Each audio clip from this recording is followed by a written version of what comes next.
Two brothers, two rival empires, one town forever divided. Adidas and Puma are two of the most iconic sports brands in the world, and they both came from the same tiny town in Germany because they were founded by brothers who became bitter enemies. This is a story of betrayal, sabotage, Nazis, and a sibling rivalry that lasted a lifetime. Chapter 1. The Laundry Boys. In 1898, Rudolf Dassler was born into a poor family in a small German town known for its shoemaking factories. 2 years later, his brother Adolf was born. Their father worked at a shoe factory, but barely earned enough to support the family, so their mother ran a laundry business on the side. Rudy and Adi delivered clean clothes all around town, earning them the nickname the Laundry Boys. Both brothers were later drafted to fight in World War I. When they returned home, their mother's laundry business had lost every customer. The war had destroyed Germany's economy. It was Adi who came up with a plan. He had always loved athletics and wanted to make specialised running shoes with spikes, something athletes had never had before. He converted his mother's laundry shed into a workshop. He had no money and no materials, and the war had knocked out the town's electricity. So he scoured old battlefields, collecting leather strips from helmets and string from broken parachutes. For power, he attached a leather trimmer to a bicycle wheel and had a friend pedal to keep it running. Chapter 2. The Nazi Olympics sales grew quickly.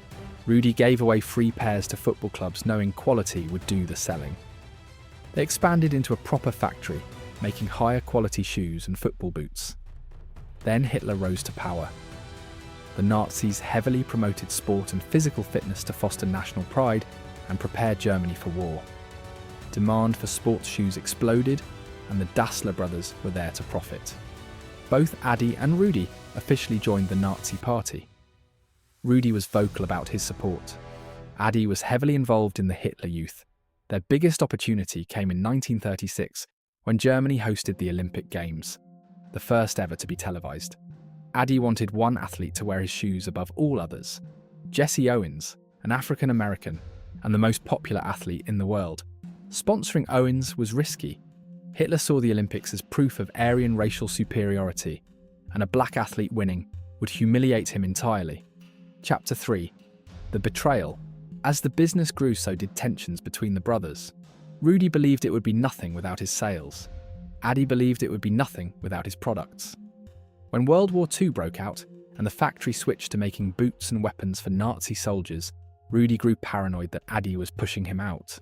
They were also living in the same house with their wives and children, constantly together, constantly arguing. One night during Allied bombing raids, Adi and his wife went to the basement for shelter. When he saw Rudy already there, he said the bastards are back again. Adi insisted he meant the Allied bombers. Rudy was convinced Adi was talking about him and his wife. After that night, they could barely stand each other. When Rudy was sent to fight at the front, he wrote letters accusing Adi of trying to seize the company. Adi refused his demands. Rudy reported Adi to Nazi authorities, claiming he was hoarding leather meant for the war effort.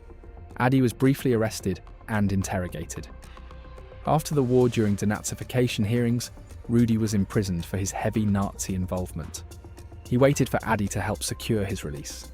Adi did nothing. When the Americans revealed Rudy's arrest had come from a tip off, Rudy was certain Adi had reported him. When Adi faced his own trial, Rudy testified against him. Chapter 4. The Town of Bent Necks. Adi combined his nickname Adi with the first half of his surname Dassler to create Adidas. Rudy initially named his company Ruder before changing it to Puma. The split divided more than a company. Their hometown was cut in half by a river. Adidas set up on one side, Puma on the other. Employees chose sides. Children of Adidas workers went to different schools than children of Puma workers. Dating someone from the other side was frowned upon. Rival gangs formed based on which shoes people wore. Wearing Puma on the Adidas side of town was practically a crime. The town eventually became known as the Town of Bent Necks because people were always looking down at others' shoes to decide whether to speak to them. The only neutral figure was the mayor, who wore one shoe from each brand at official events. Chapter 5. The miracle of Bern, Germany's first World Cup since the war was approaching. Rudy personally knew the national team's coach and tried to secure a Puma deal. Negotiations broke down. The coach signed with Adi instead. Germany surprised everyone by reaching the final against Hungary, who had not lost in 4 years. Then it started to rain. Adi had designed custom adjustable cleats, boots with screw-in studs that gave far superior grip on wet grass. As the pitch became muddier, Hungary's players started slipping while Germany's moved freely. Germany came back from 2 goals down to win in the final minutes. The victory was described as a miracle. For the first time since the war, Germany had something to celebrate nationally. And the winning team had been wearing Adidas. Adi became a national hero and demand for Adidas exploded. Chapter 6. The final chapter. Both sons struggled without their fathers. Adidas overspent on sponsorship and neglected its products. Puma expanded too fast and lost quality. By 1989, both companies were near bankruptcy and sold to private investors.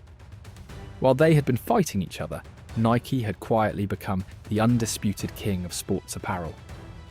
In 1993, Swiss billionaire Robert Louis Dreyfus bought Adidas and began a remarkable turnaround, creating innovative products like the Predator boot and signing stars like David Beckham and Kobe Bryant. Later partnerships with Kanye West on the Yeezy line created a billion-dollar brand by itself. Puma was also bought in 1993 by a young German executive who took a different approach, entering niche markets like Formula One, signing Usain Bolt, and partnering with designers like Alexander McQueen. He even brought Rihanna on as creative director, transforming Puma into a fashion brand as much as a sports one. Puma reclaimed billion-dollar status and became the world's 3rd largest sports apparel company. In 2009, Adidas and Puma finally ended the Dassler feud by hosting a friendly football match in the brothers' hometown, with employees from both companies playing together on mixed teams. But the town itself remains divided to this day. Adidas on one side of the river, Puma on the other. You cannot help wondering, if the brothers had never fallen out, maybe they would have built the #1 sports brand in the world. Instead, Nike did.